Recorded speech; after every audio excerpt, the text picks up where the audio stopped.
Wasteland 3, boys. Let's get right into it. So, Wasteland 3 is an RPG party management game. Isometric RPG, you know, throwing all those names. Based in all the lore of the Fallout series. So you'll recognize enemies, you'll recognize factions, you'll get the whole radiation vibe, all that good stuff. So graphics and gameplay are up first. The graphics are great. I mean, no complaints whatsoever. Everything looks good. All the interactions, explosions, fights, everything looks up to par. No complaints here at all. Gameplay, very fun, very fast-paced, lots of action, good enemy variety. Missions are all over the place. There's decision making. The RPG elements are great. Big skill trees, huge variety of classes.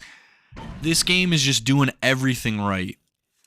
One of the best things about this game has to be its humor. It is anti-politically correct. It is just cuts the bullshit and it swears. It's got a lot of funny shit. So if you have any sort of sense of humor and you're against the woke left, you will love this game. The story is actually unique and it's not overly complex. Basically, you're sent into Colorado to assist the Patriarch, which is some bum who basically took over the entire area and developed it, but his 3 children, 1 daughter and 2 sons, are betraying him, and he wants you to capture them. But I guess the idea is you can kill them, capture them, you know, you end up getting your own decision on what you want to do with them. So simple story, that's what we like. Pushes the game forward, not overly complex, not overly generic, just sweet, to the point. Let's get it done. Now let's talk about the pros. The biggest pros, like I said, were the humor. The action, the fighting is really well done. It's like an XCOM style, as you can see, sort of scenario. But it's fast paced. It's not boring. The classes, there's tons of variety. There's tons of animal companions and so forth.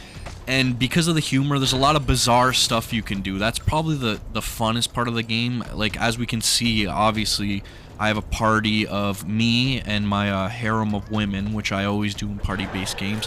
And then last but not least, we have a brawler clown. And funny enough, he's probably one of my best characters. The guy's just a fucking absolute menace. Not a massive fan of the whole winter arc kind of thing. Like, I personally hate winter. I hate the snow. Just not my thing. But to me, it's a neutral point because it's not good nor bad. Whatever. Something that I really like about this game, and that's massively overlooked with, I think, the isometric RPGs, is each map is nice and bite-sized. It's not this huge open world where there's nothing going on. Every map is small. You'll memorize things very quickly. There's a lot of things to do in a small area, and I think that's perfect. I think that the small areas, the small, easy, linear areas with lots to do in between is the perfect combination. You don't want big open worlds where there's fuck all to do and you're just jerking off and it's just, you know, walking simulator. I make this point in every video because so many developers don't get this right. Another pro, which I have to say because it's almost not even a pro, but basically you have action points, right? And then standard with these type of games, you know, you have a certain amount of action points, and with those action points you can do things. Now, when you end your turn, if you have action points left over, they'll automatically carry over, which, funny enough, tons of these CRPG games don't do.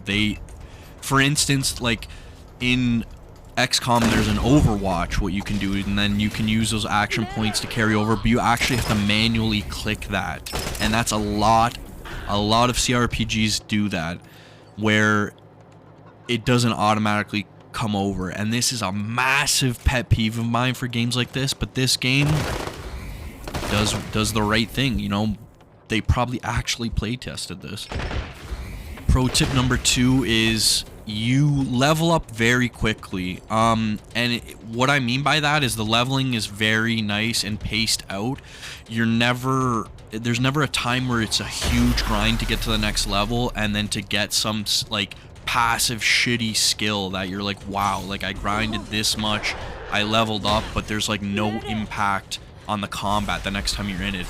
In this, there's a level up pretty consistently, and you'll always notice the difference the next time you fight with the new skills that you've got. The skills and perk system all make sense. There's no bullshit. It's nice and balanced. Off the bat though, I gotta tell you guys, the sniper class and the brawler class, mandatory to have in your team. They're just incredible. Now let's address the cons. Biggest con for this game is the overworld map. For some reason, like, you have this truck or whatever, and as you saw a little bit earlier, you drive around in it. I don't know why they put that in the game.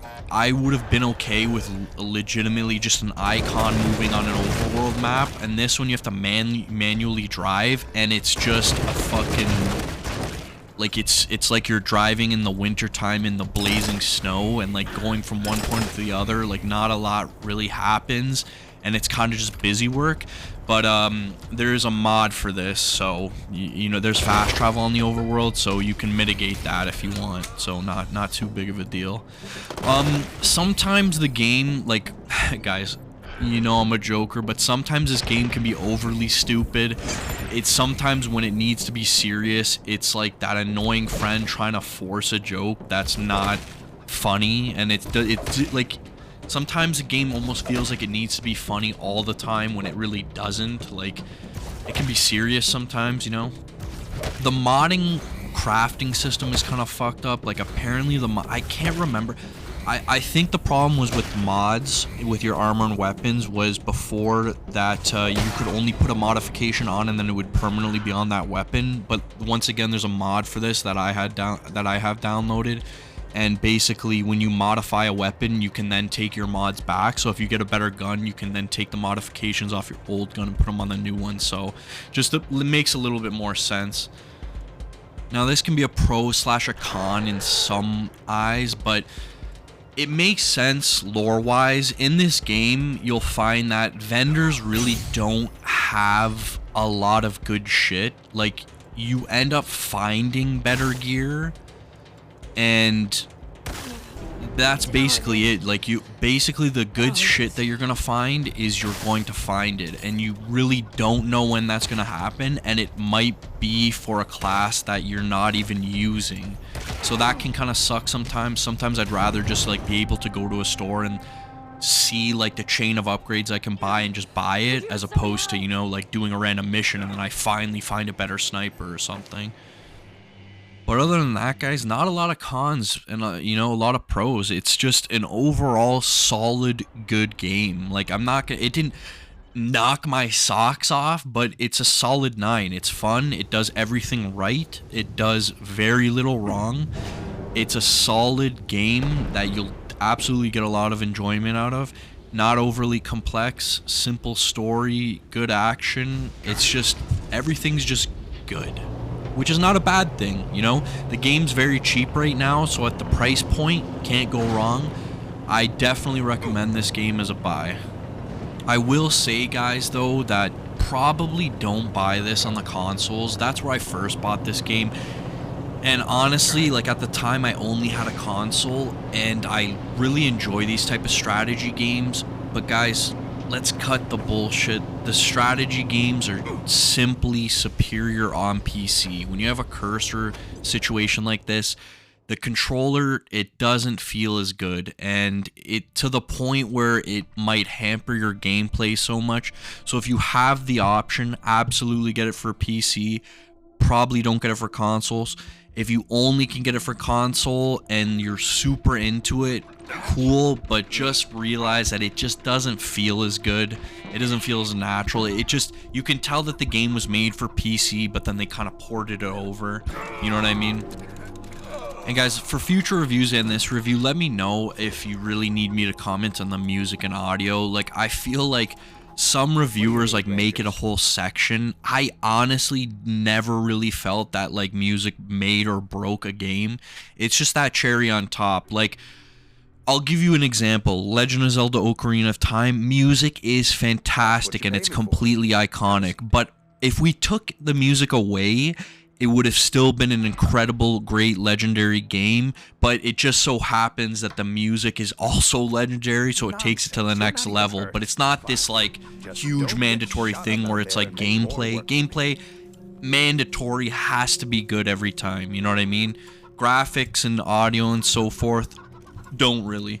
Gameplay matters overall for me, guys. That's just my philosophy. So let me know if you'd really like me to go more in depth in like the audio and the visuals and the whatever. All right, thanks for everything, boys. Take it easy, keep slaying those broads. Later.